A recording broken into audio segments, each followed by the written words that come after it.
Nós somos seres sociais, a gente reage ao meio. Então, como eu dizia, se um aluno teu que sempre teve um comportamento linear, ele muda pouco tempo, é porque as circunstâncias mudaram. Ou no mundo dele exterior à sala de aula, ou no mundo dele interior à sala de aula. Então, cabe ao docente identificar o que é que pode ter mudado no ambiente para promover a mudança naquele aluno, né? Ou uma pergunta pessoal ao aluno, uma observação natural dos fatos, né?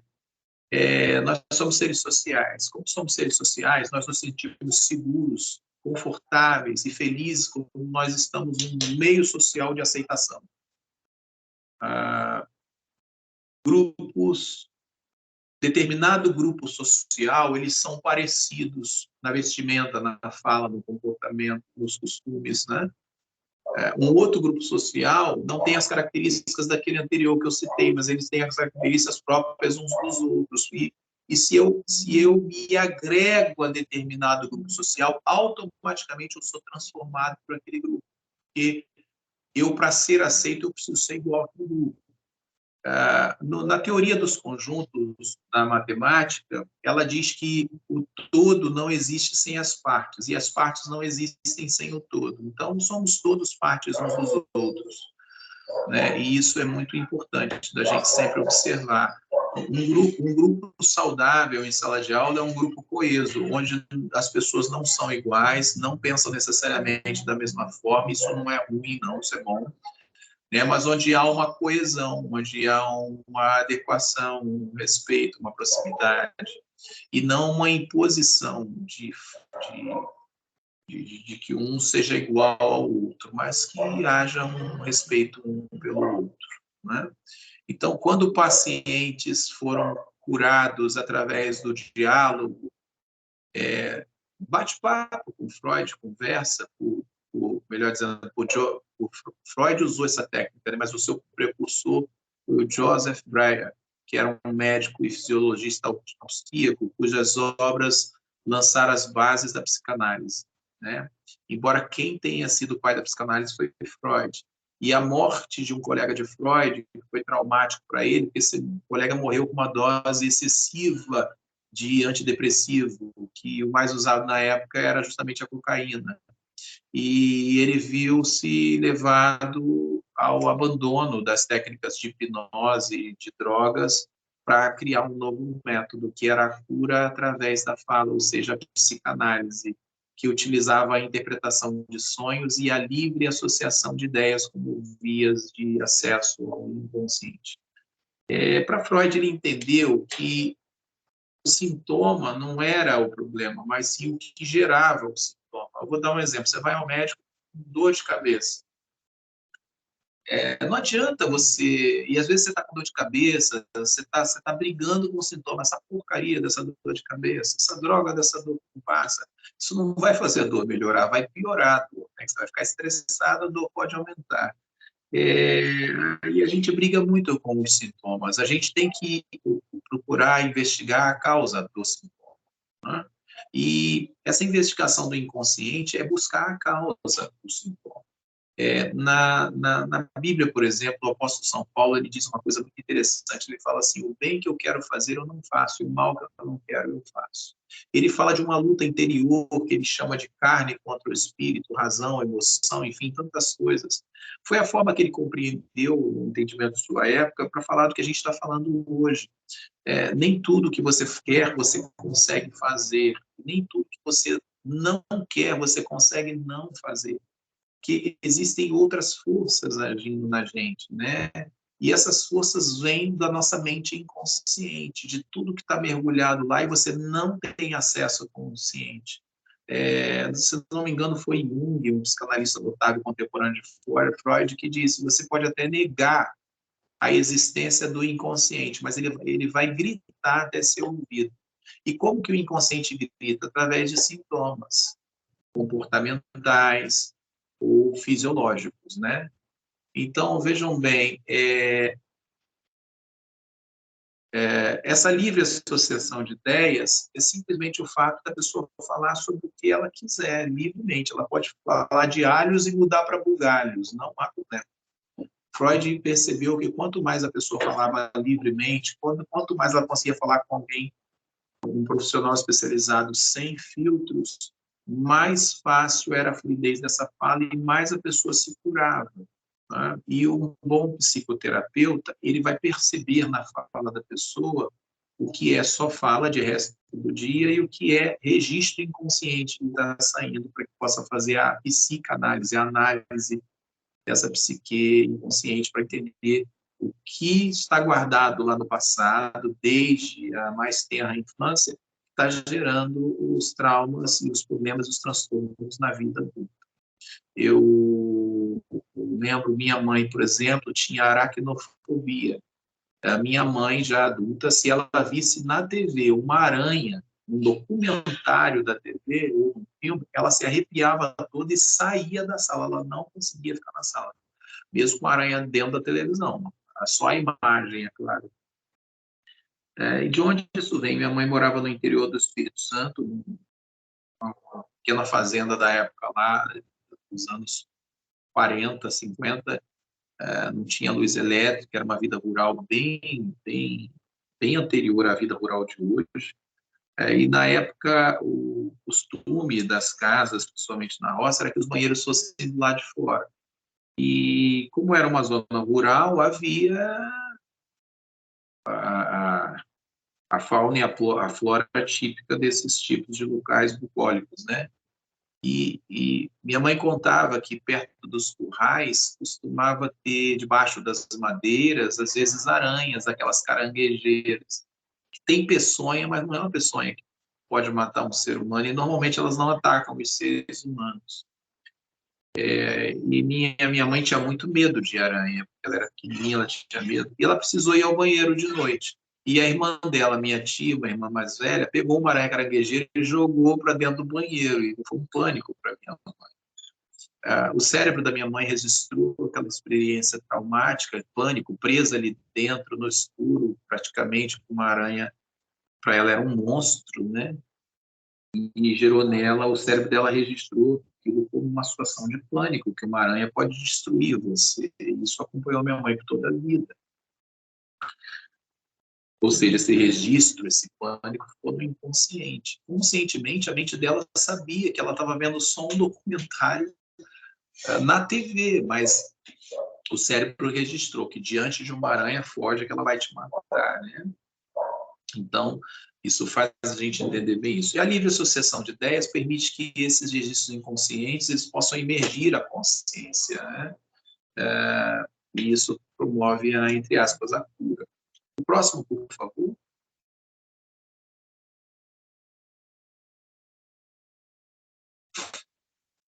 Freud afirmou que os pensamentos humanos são desenvolvidos por processos diferenciados, ou seja, eles têm relação de uma ideia, né? Eles relacionam uma ideia a de que o nosso cérebro trabalha essencialmente no campo da semântica, né? E é a interpretação das coisas o tempo todo. A mente desenvolve, então, os pensamentos num sistema bem complexo de linguagem baseada em imagens, né? As quais são meras representações de significados latentes, né? Ou seja, o cérebro trabalha com imagens de coisas. Eu vejo uma coisa e associo, agrego um valor imediato àquela coisa. Diante de uma mesma imagem, uma pessoa pode ver algo afetuoso ou algo monstruoso. Vou dar um exemplo bem raso, mas bem fácil de entendimento. Existem pessoas que, ao verem um cachorro, vão visitar um amigo e sai lá de dentro um cachorro. Tem gente que vai entrar em pânico. Tem gente que vai sentir nojo, não quer a baba, não quer o pelo, a possibilidade de uma pulga, de um mau cheiro. Tem gente que vai entrar em pânico com medo de ser devorado, ou mordido, ou morto pelo cachorro. Outros vão ver o cachorro afetuosamente, vão baixar, vão fazer carinho, vão ficar felizes. Que cachorro bonito. Vocês percebam como que uma imagem, para uma imagem de um cachorro, a gente pode ter pessoas agregando representações, valores totalmente diferentes, né? Tem gente que, diante de um passeio de Saveiro pela Costa Verde, vê o mar límpido, cristalino, e não vê a hora de mergulhar naquele mar, se esbaldar. Outro vê o mar e entra apreensivo ali, eu não mergulho de modo nenhum, que pode ter um tubarão. Então, cada um tem uma percepção específica baseada nessas imagens que foram criadas em sua mente desde a infância, dependendo das suas vivências, né? O próximo, por favor.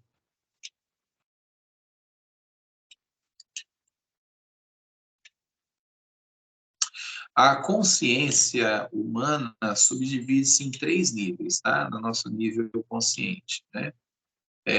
O consciente, o pré-consciente e o inconsciente. Aí já não há mais consciência, né? Há reações de sensações pulsionais e instintivas. O primeiro contém o material perceptivo, ou seja, no consciente está o material que você consegue perceber e trabalhar com ele conscientemente.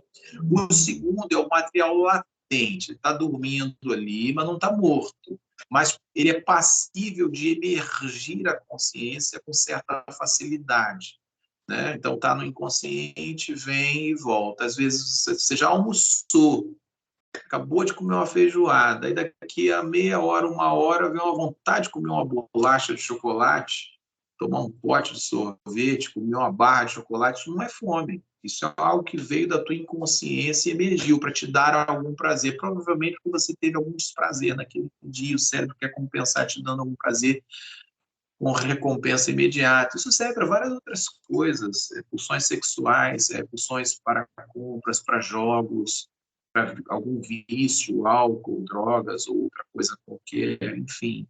Atividades perigosas que exijam adrenalina, como práticas de esporte de alto risco, enfim, uma série de coisas.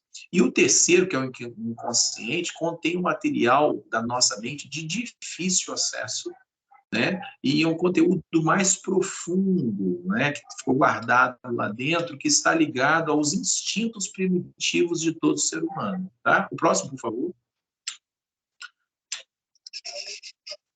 Isso é tão sério, gente. Uma vez eu vi um médico fumando do lado de fora do hospital, ele com o estetoscópio pendurado, vestido de branco, e ele fumando. Alexandre, volta, por favor. Eu acho que esse slide ele é dividido antes. Eu quero falar só isso aí, obrigado.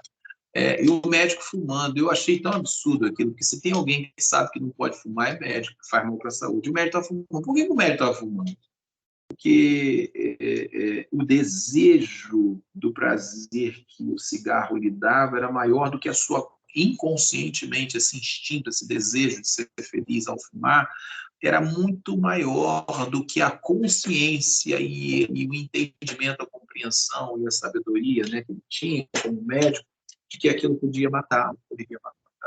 Quando alguém traga um cigarro, a nicotina leva uma média de 7 segundos para chegar até o cérebro através da circulação sanguínea.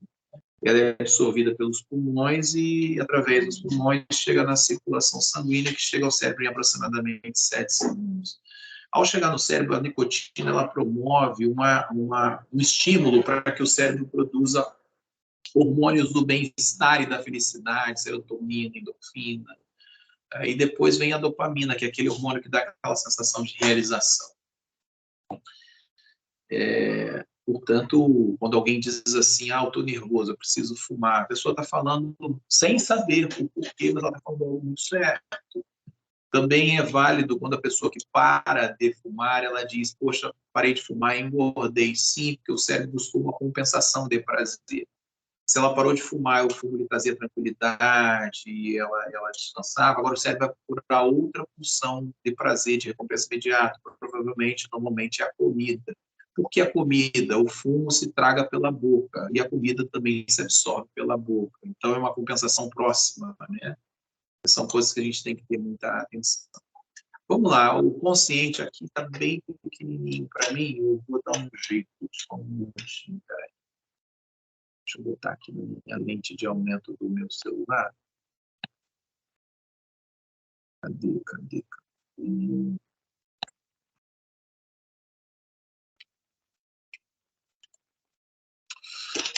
Só um minutinho. Bom, aí, esse percentual que está aí, dessa imagem que eu extraí da internet, isso é muito relativo, tá, gente? Eu costumo dizer o seguinte, a nossa mente consciente, ela pode representar entre 10% e 30% da nossa mente. Alguns vão dizer que é 5%, 10%. Eu fico entre 10% e 30%, tá? Então, de toda a nossa mente, apenas 10% a 30% dela é consciente. Isso depende do momento também, do dia, das circunstâncias. O resto todo é inconsciente. Aí você vê o susto que isso dá, o tamanho do problema que é, né? Você pensa que você está consciente, mas você acredita que conscientemente você está no controle, mas não está. Quando você toma uma decisão, eu vou comprar essa caneta. Você tomou essa decisão conscientemente, vou comprar porque eu preciso, não sei o quê. Mas a decisão foi tomada 10 segundos antes pelo teu inconsciente.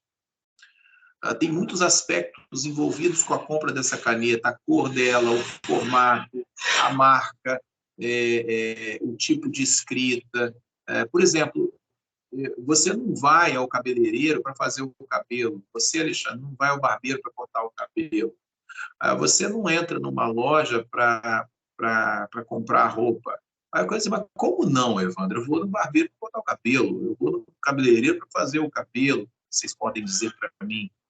Sim, obviamente, mas você não vai lá para isso. Você vai para ser bem atendido, para ter uma sensação agradável, para se sentir bem, feliz, importante naquele momento social ali.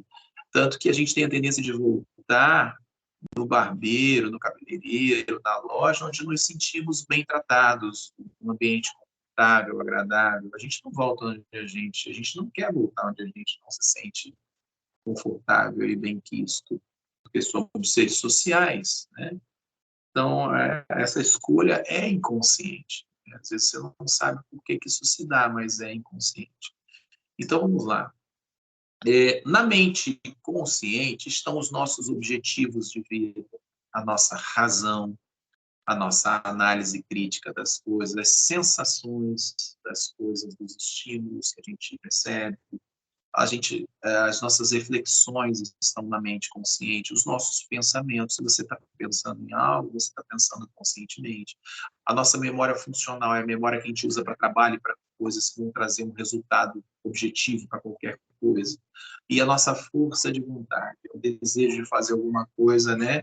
Aquele querer, não o desejo, perdão, o querer fazer algo que a gente julga importante está na nossa mente consciente. Tá bom? Agora pode ir a próximo clique, Alexandre, por favor. Agora vamos dar uma olhada aqui na nossa mente inconsciente, tá? Botou subconsciente aí, mas é o inconsciente, tá? Estão ali os nossos medos, está lá no inconsciente. Por exemplo, medo de aranha que minha mãe tinha.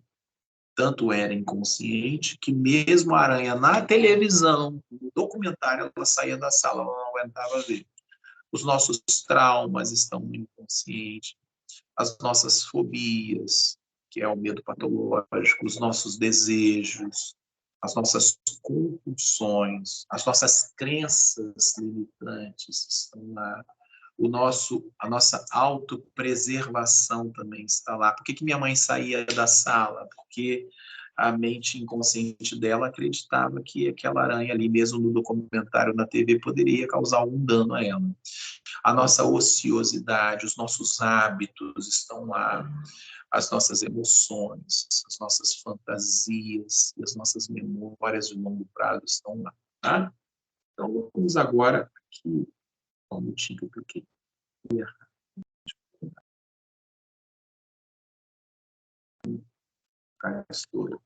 Agora vamos para o próximo, Alexandre. Deixa eu ver aqui. Misturou tudo aqui, peraí. Eu tô aqui. Vamos para o próximo. Esse aqui, ele vai mostrar, por exemplo, na mente consciente, os nossos raciocínios, as nossas percepções, os nossos pensamentos, a nossa memória, as nossas fantasias, as nossas lembranças. Essa fantasias aí está errado, ele é na mente inconsciente, tá? Os recalcamentos estão na mente inconsciente, as pulsões agressivas, as pulsões inatas, os medos, né? E os desejos estão no inconsciente. Alguma dúvida aqui, gente? Alguém tem nada para falar nem para perguntar? Estou preocupado. O aluno que não pergunta muito, eu não sei se está prestando atenção. Alguma dúvida, gente? Fala pelo menos um não aí, um sim para mim. Tá tranquilo. Tranquilo? Eu não tô com dúvida, é a Karen. Eu não tô com dúvida, não, mas realmente me espantou no caso, a consciência, né, ter tão pouco, entre 10 a 30% ali, né, realmente, para mim, foi um pouco espantoso ver que a maior parte das coisas, né, de certa forma, fazemos inconscientemente. Você tem filhos, Karen? Não, Tá. Você tem sobrinhos? sim. Qual a idade deles? Eu tenho uma variedade aí de idades. Tem- Entre o mais velho tá com 15, com 14 para 15 anos, o mais novo entre 2, 3 anos. Você trabalha, né, Karen? Sim, Você tem seu salário. sim. Quando chega Dia das Crianças, você já teve o hábito de comprar um presentinho para um sobrinho seu? Já, Quando é Páscoa, você já comprou um chocolate para um sobrinho teu? já. Por que que você compra o chocolate na Páscoa, entra na fila para comprar o ovo de Páscoa? Eu já vi uma fila em Nova Iguaçu que virava um quarteirão fora da loja para comprar o ovo de Páscoa. Por que que as pessoas fazem isso como se fossem zumbis, né, numa fila ali? Se você pode comprar chocolate em qualquer época do ano, não estou falando contra a Páscoa, nem contra comprar o ovo de Páscoa, não, que é gostoso a benção. Mas por que que a gente é levado a fazer isso justo nessa época da Páscoa? Será que é religioso mesmo? Ou é uma programação social baseada em cultura e em comércio? O que vocês acham? Eu acho que já é uma programação social, né? Porque podemos comprar em várias épocas, né? Temos ali a possibilidade de comprar em todas as épocas, porém é algo já programado no inconsciente, acredito eu. Assim como no Natal, por exemplo, né? E você vê que é uma coisa tão estranha que a cultura diz que o ovo que foi colocado por um coelho e o ovo é de chocolate, mas a gente compra na boa, não tem problema nenhum. Falando que é um problema. Eu gosto, inclusive. Estou dizendo quanto a gente é levado por circunstâncias inconscientes, né? A gente muitas das vezes levou nossos filhos, e meus pais fizeram isso comigo, a crer, ainda pequenininhos, na fase da inocência e da fantasia, que vai até os 5, 6 anos, a crer que quem ia trazer minha bicicleta no Natal era um velhinho bem barrigudo que ia passar por uma chaminé estreita que nem chaminé tinha na minha casa, e que se eu fosse um menino bonzinho o ano todo, ele ia deixar lá. É engraçado que esse bom velhinho só chegava quando eu dormia. Eu lembro que eu morava em Marechal Hermes, eu era pequenininho, e eu quero esperar o Papai Noel para trazer minha bicicleta. Ele só vai chegar mais tarde, só vai chegar mais tarde. Aí eu adormeci. Quando eu acordei no dia seguinte, poxa, você dormiu, ele chegou. Eu fiquei triste que eu dormi no Papai Noel. Até o dia que eu descobri que o Papai Noel não existia, foi frustrante, né? O que eu quero dizer para vocês é o seguinte, mas a gente cresce e leva esses valores na vida adulta também, né? A gente repete os comportamentos que a gente aprendeu. Então, vejam só, aquela, sabe, Karen, aquela propaganda assim, compre batom, teu filho merece batom. Isso é altamente hipnótico, né? E você, quando vê, está comprando, nem sabe por quê. Porque isso ficou inconsciente. Talvez vocês perguntem assim, mas de onde vem o inconsciente? O inconsciente começa a se formar desde que você estava no ventre da tua mãe. E nele ficam todos esses registros de toda a tua vida, principalmente os mais instintivos, os traumas, os desejos, sabe? O inconsciente, ele não é nem amoral, imoral, melhor dizendo, ele não é imoral, porque ele nem sabe o que é imoralidade. O inconsciente, ele é amoral, não existe moralidade para ele, ele é agressivo.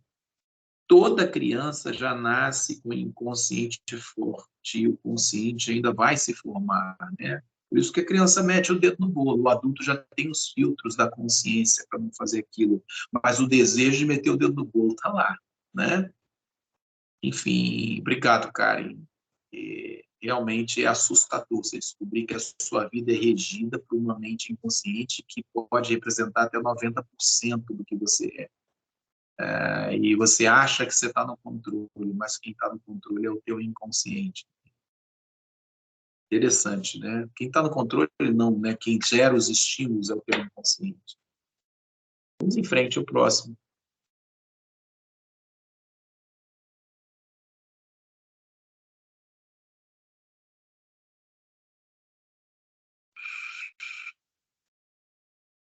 Podemos ir para o próximo, Alexandre. Next slide. E eu não sei se o Alexandre está nos ouvindo. Alexandre? Alexandre está aqui. Alexandre? Bom, enquanto o Alexandre não troca o slide, alguém mais quer falar alguma coisa mais sobre a mente consciente, a mente inconsciente?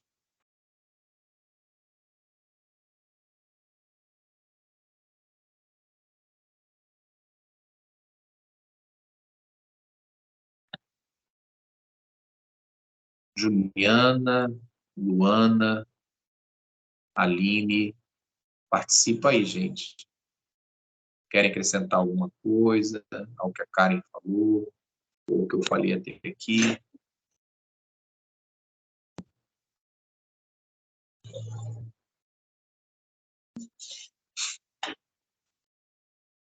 Bom, vamos em frente. Lidar com essa descoberta do inconsciente é muito interessante, embora seja assustador, também é libertador, que agora vocês sabem o que está acontecendo por trás dos bastidores, sabe? Agora vocês sabem contra o que lutar, embora não haja nada para lutar, né? Não haja um inimigo interno contra o qual você deva lutar. O que existe é você. Mas peraí, os meus monstros estão dentro do inconsciente? Sim. E que monstros são esses? Você. É bom, sabe, quando o homem ele conhece, sabe, como diz a máxima filosófica, conhece a ti mesmo, conhece a ti mesmo. Você tem que conhecer a si mesmo. Né? E conhecendo a si mesmo, exercer a aceitação. Aceitar quem você é, como você é, porque se você não aceitar quem você é e como você é, você nunca vai mudar aquilo que precisa ser mudado. Negar quem você é não te ajuda, porque não te ajuda a trabalhar o que vai precisar ser mudado. Eu vou dar um exemplo, o alcoólatra, uma das grandes dificuldades do alcoólatra é ele reconhecer, aceitar que ele está alcoólatra, que ele é alcoólatra.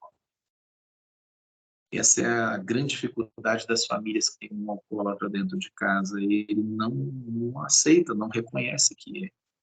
Isso é um fenômeno chamado negação. Ele está negando aquilo, porque negar é um mecanismo de defesa. Porque é mais fácil para ele, quando ele está plenamente consciente, sem o álcool, e naqueles períodos intervalados de consciência, sem alcoolemia, ele consegue, ele com um mecanismo de defesa, é melhor ele acreditar que ele não é alcoólatra. Isso traz tranquilidade para ele.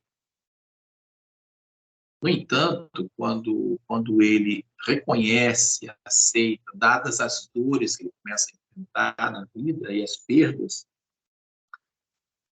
então ele decide, por conta da dor, aceitar que é e buscar tratamento. Aí começa o processo de cura, que é um caminho de volta. Né? Embora para vício não tenha cura, para vício só tem milagre. Né? Alexandre, se você estiver nos ouvindo aí, pode passar o próximo slide, por favor, tá? Muito obrigado. Então, essa aceitação do inconsciente, ela é condicional para que essa aceitação de si mesmo, sabe? É condicional para que você possa evoluir. Se eu vou parafrasear a Bíblia, ela diz que aquele que encobre a sua transgressão jamais prosperará. Mas aquele que confessa, para confessar tem que se conhecer e se aceitar. E a abandono, esse alcança a misericórdia. Né? Então, é muito importante isso na formação do nosso eu. Né? Eu vou falar para vocês, já vou antecipar os próximos slides, que é o seguinte, falar das três estruturas do nosso aparelho psíquico, que são o id, o ego e o superego. O id é o teu impulso. O id são os teus desejos. Alexandre mudou aí. Então, vai lá. Id, ego e superego. São os três componentes da psique humana, conforme propôs Freud em sua teoria da personalidade, seus estudos que tomaram as bases da psicanálise, formaram as bases da psicanálise. O próximo, por favor. Pode avançar mais um. Obrigado, Alexandre. O que abordaremos nesse estudo é a relação existente entre o id, o ego e o superego. Gente, preciso de muita atenção de vocês para entender isso, isso é fundamental, tá? O próximo.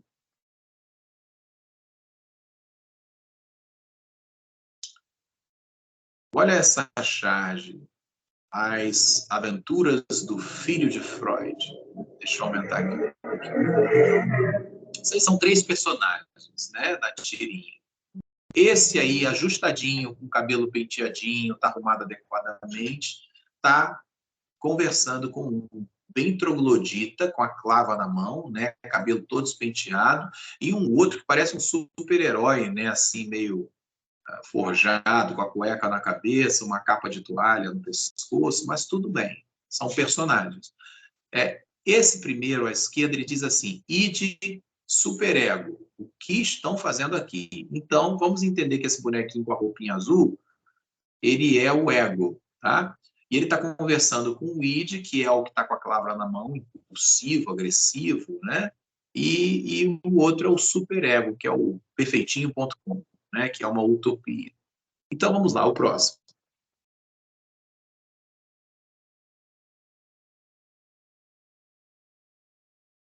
Você anda muito comportadinho, ego.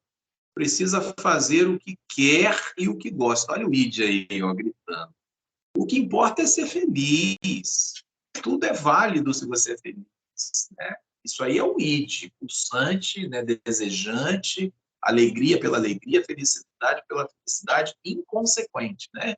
Vamos ao próximo. Aí o superego fala, repreendendo o id, nada disso.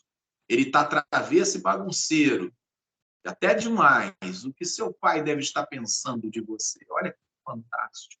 Essa guerra está sempre acontecendo dentro da gente. Lembra dos desenhos da Looney Tunes, ou Tom e Jerry, que às vezes o personagem principal ele se via com um diabinho de um lado e um anjinho do outro, um instigando para fazer o mal e o outro instigando para fazer o outro, orientando a fazer o bem. Né? Isso é a guerra do eu no meio e sendo instigado pelo id ou aconselhado pelo superego, né? Então, olha que interessante. Enquanto o id grita que ele está muito comportado, ele tem que fazer o que quer e ser feliz, travesso, o superego e essas três instâncias estão dentro da mesma pessoa. O superego dele está dizendo para ele assim, não, você está travesso demais, né? E o ego fica no meio, ele baixou até a cabeça, ele fica no meio dessa guerra. A gente está sempre no meio dessa guerra, entre os nossos desejos e as repressões que a gente tem de todo o nosso aprendizado familiar e cultural. Né? Que o nosso superego estimula a gente a ser o perfeitinho.com para agradar papai e mamãe, né? Como se isso fosse possível, agradar em tudo. Né? O próximo, Alexandre, por favor.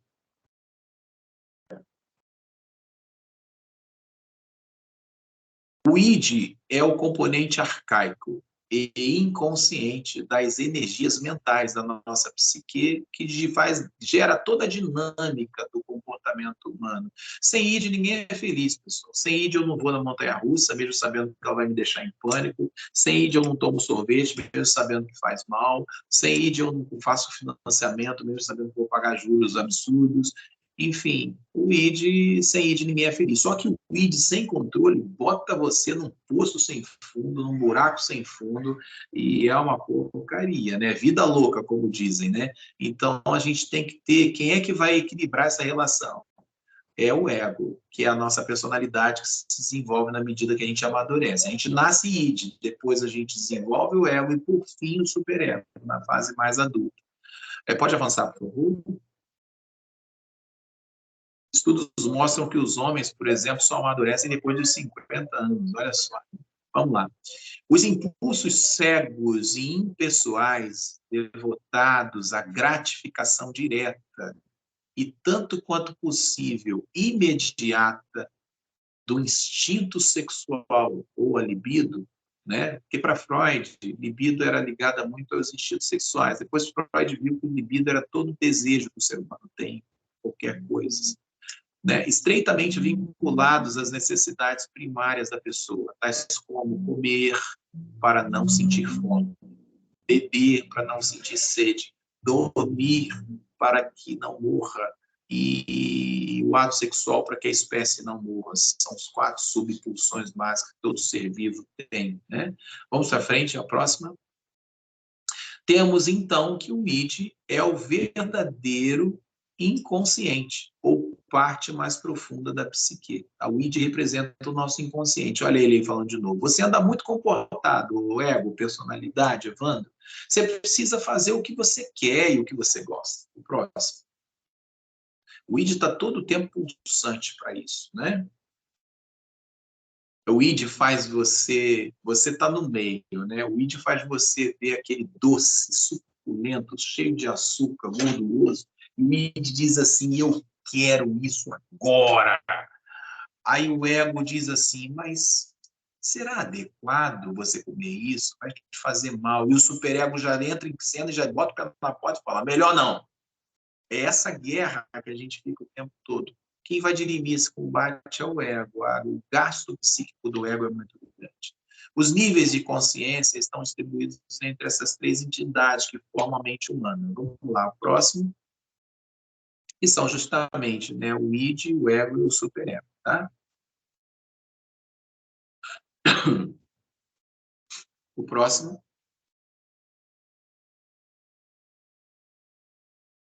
A partir dos 5 anos de idade, as relações sociais são melhor interpretadas pelo homem, né? Até os 5 é fantasia pura.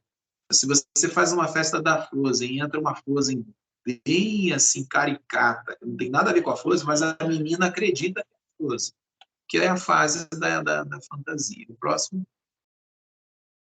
Mas a partir dos 5 anos, né, começa a haver uma mudança. O id, o ego e o superego são os 3 componentes que compõem a nossa personalidade. O próximo.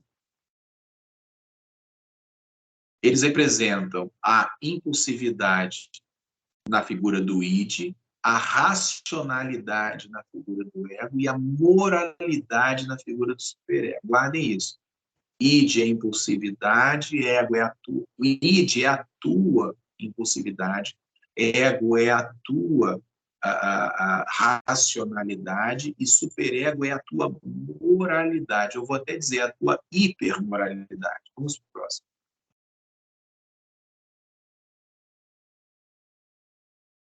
O id, em latim, significa ele ou isto. Próximo. E é a fonte da energia psíquica, ou seja, de toda a energia psíquica que a gente chama de libido. Próximo. Formado pelas pulsões. O que são pulsões? Pulsão é desejo inconsciente. Não tem porquê. Por que eu quero comer a bolacha de chocolate se eu vou comer o almoço agora? Pulsão, é um desejo inconsciente, não é um desejo consciente. Né? Instintos, impulsos orgânicos e desejos, né, inconscientes. Funciona segundo o princípio do prazer, ou seja, a busca do prazer e a evitação de tudo aquilo que possa impedir essa plena satisfação do prazer. Olha, às vezes nós estamos atuando no id, não entra em briga, não tenta demover uma pessoa que esteja baseada no princípio do prazer. Você vai arrumar um problema na tua vida, essa pessoa vai ficar agressiva contra você. Então, repreende ao tolo, você vai arrumar um problema. Né? O id não faz planos. O id não faz planos. Tenta tirar de uma pessoa obesa mórbida um sanduíche, um hambúrguer de 3 andares, na hora que ele vai dar a primeira mordida, ele vai agredir você. Não faça isso. Né? O id não faz planos. Ele não espera, ele não busca uma solução imediata para nada, né? Ele não aceita frustrações e não conhece inibição, ele não tem contato com a realidade, ele busca satisfação na fantasia e pode ter o mesmo efeito de uma ação concreta para atingir um objetivo. O id, ele não liga para juízo, para justiça, para lógica, para valores, para ética, para moralidade. Ele é exigente, impulsivo, cego, irracional, antissocial e egoísta. Crianças, quanto mais novinhas, mais assim elas são id puro, porque elas ainda não desenvolveram nem o ego e nem o superego, tá bom? O próximo é uma palavra latina que significa isso, né? Podemos dizer que é o próprio inconsciente. Vamos para o próximo.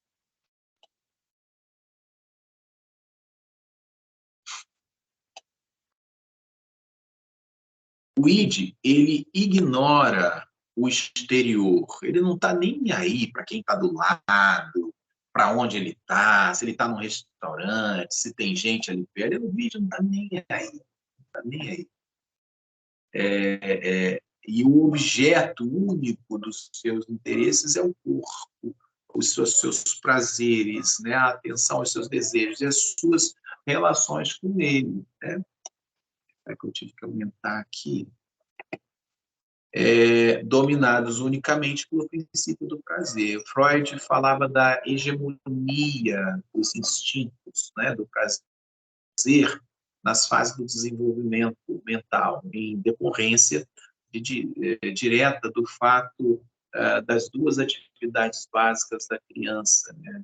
Ainda muito pequenininha, que é mamar e defecar, terem provocado a sexualização, ou seja, libidinização da boca e do ânus, na fase anal e na fase oral. Eu vou ter que explicar isso para não ficar confuso. A gente nasce na fase oral, a criança tudo bota na boca, o bebezinho, né? Isso é para sobrevivência, porque o bebê precisa mamar. Como a criança ainda não está desenvolvida, um bebê ainda é um ser humano em formação, ele não percebe o mundo pela mãozinha, pelo pé, pelo cheiro, ele percebe pela boca. Né? Então, todo o prazer do bebê está na boca. Depois, perto dos 3 aninhos, a gente desfralda e a gente passa a controlar o esfíncter e também a fazer o cocô e o xixi no troninho ou no vaso sanitário, não mais na fralda. E isso é uma sensação de muito prazer. Imagina, você é adulto, às vezes você segura o tempo todo na rua para poder fazer suas necessidades fisiológicas em casa, porque é mais prazeroso em casa. Quando você chega em casa, ele viu o ventre, é tão prazeroso aquilo, né? Um alívio. Imagina para uma criança que acabou de desfraldar. Para ela, quando ela está fazendo o número 2 no troninho, agora ela controla como ela faz, ela agora assume o controle para jogar fora, tirar de dentro dela tudo que é ruim, inclusive emocional, né? Então, é disso que Freud está falando, da fase oral e a fase anal. Não tem nada a ver com sexo, tem a ver com esse neurodesenvolvimento. Mas são zonas eróticas, tanto a boca quanto as partes íntimas. Né? Depois, Freud ele ampliou algumas modificações, essa sua primeira teoria, e ele conseguiu evoluir indo até o princípio do prazer, onde a libido deixaria de ser exclusivamente um instinto sexual, né? E com o prazer, né? O princípio do prazer, passando a ser eros, né? Que é o instinto da vida e da autopreservação, na qual o componente sexual é apenas uma parte. Vamos para o próximo.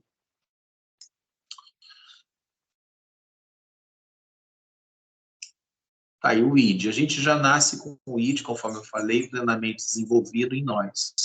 E ele é composto por desejos, vontades, pulsões primitivas, né? Formado principalmente pelos instintos e desejos orgânicos, ou seja, fisiológicos, também pelo prazer, né? O princípio do prazer. A partir do id, a gente desenvolve as outras partes que compõem a personalidade humana. Depois do id, já nascemos id, à medida que a gente vai vai amadurecendo, a gente vai desenvolvendo o ego e depois o superego. Próximo. Segundo Freud, no id se concentram os processos mais primitivos e perversos da nossa mente. Próximo.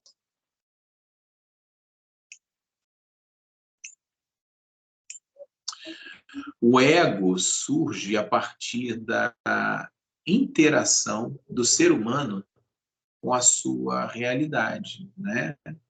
A partir dos 6 anos, a criança sai da fase da fantasia, ela começa a ter contato com o mundo exterior, com a realidade. Espera aí, o super-homem é só um personagem de história em quadrinhos e de filme, a Frozen não existe, Papai Noel não existe, Coelhinho da Páscoa não existe, né? Então, mamãe não é minha, mamãe é do papai. Então, começa a ter um contato com a realidade, né? O ego, então, surge a partir desse contato do ser humano com a realidade, adequando seus instintos primitivos, né, do id, com o ambiente exterior no qual ele está inserido. Ou seja, não é porque eu quero que eu tenho que ter, não é porque eu quero que eu vou meter o dedo no bolo. Se eu meter o dedo no bolo, mamãe bate em mim e me bota de castigo. Minha tia vai brigar comigo, vovó não vai gostar. Então, é esse contato com a realidade, né? Então, o ego vai se formando. É de onde que a gente tira que não pode enfiar o dedo no bolo? Porque ensinaram isso para a gente, né?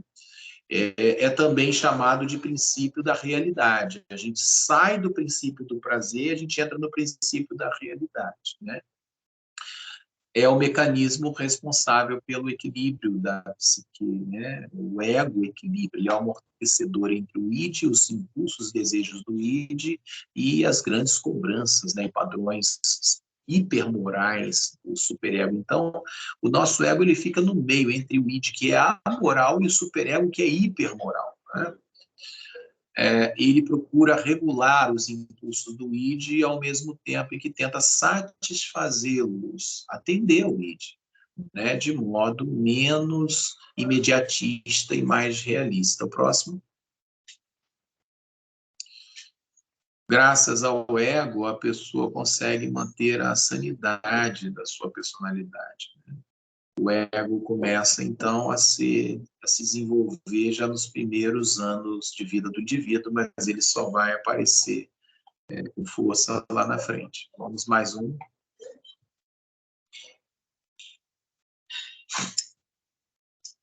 Superego. Ele é formado a partir do ego e representa todos os ideais e valores morais, culturais do indivíduo. Tá? Atua como um conselheiro para o ego, baseado naquilo que entende como moralmente aceito ou não pela sociedade na qual ele está inserido, de acordo com os princípios e crenças que foram absorvidos pela pessoa por toda a sua vida. De acordo com Freud, o superego começa a se desenvolver a partir do 5º ano de vida, quando o contato com a sociedade começa a se intensificar através da escola, por exemplo. O próximo.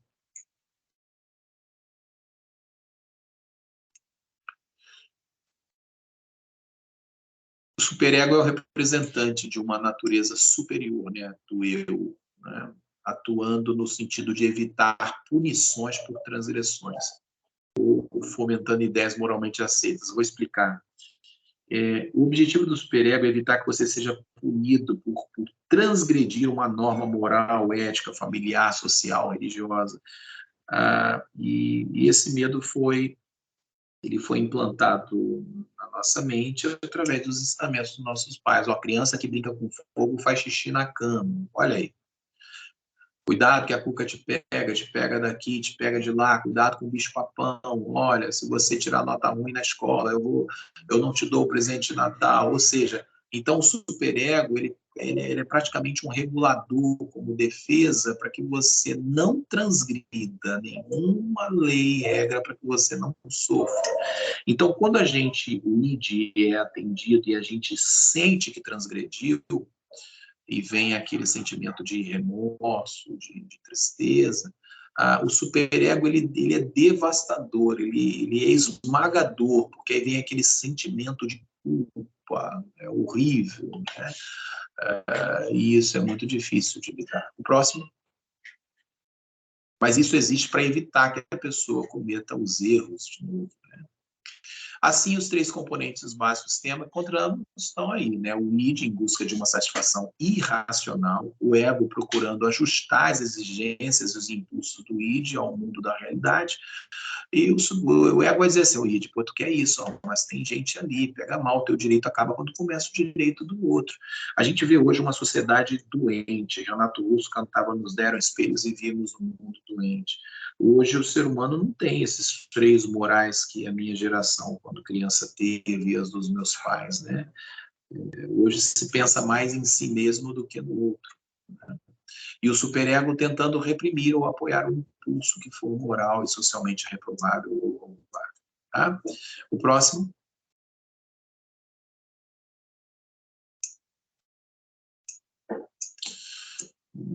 Tá o iceberg aí de novo. É interessante a imagem do iceberg. Quando você vê uma montanha de gelo para fora da água, lembra que ela só representa de 10 a 30% do iceberg. A maior parte dele está debaixo d'água e você não vê, né? Por isso que é usado o iceberg.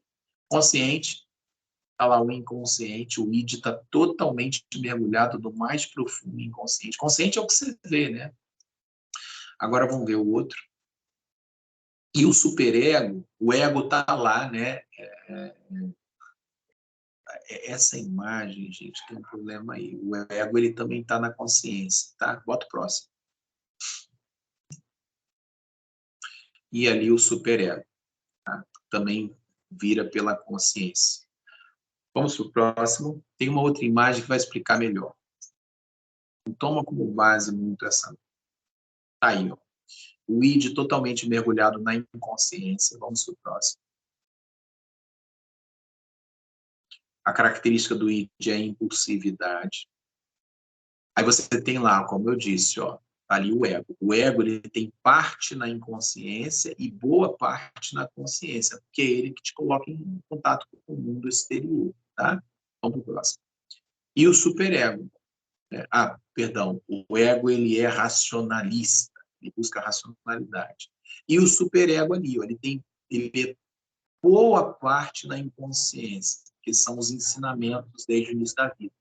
Mas ele também entra na consciência, tá? Para ele falar a consciência. Agora, tanto o superego quanto o ego têm pontas na consciência, né? Poxa, me doeu a consciência quando a pessoa diz isso, é engraçado. Quando a pessoa diz assim, eu não sei onde eu estava com a cabeça, está corretíssimo. Ele não fez baseado na consciência, ele fez totalmente na inconsciência, baseado no id, na impulsividade, na agressividade, na emocionalidade, né? Então, ele saiu da razão. O próximo. E o superego está lá, a hipermoralidade. Não é nem moralidade, é hipermoralidade. Vamos para o próximo. E é uma briga dentro da gente, né? Bom, acabou aí, né? Tem mais algum, Alexandre? Não, né? Ó, acabei certinho no tempo esperado. Temos 15 minutos aí para tirar qualquer dúvida ou ter os comentários finais de vocês, tá bom? Eu queria ouvir de cada um pouquinho, por favor. Vamos lá?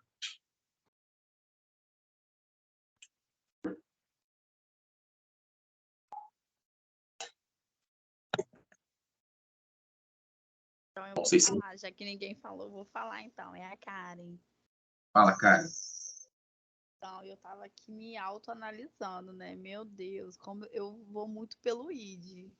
Eu tava aqui apavorada, porque, assim, nós vamos fazendo as coisas e eu sou muito impulsiva, muito impulsiva.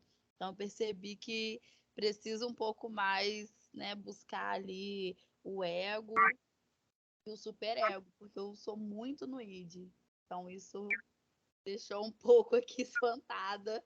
Tava aqui me autoanalisando aqui. Se precisar de terapia,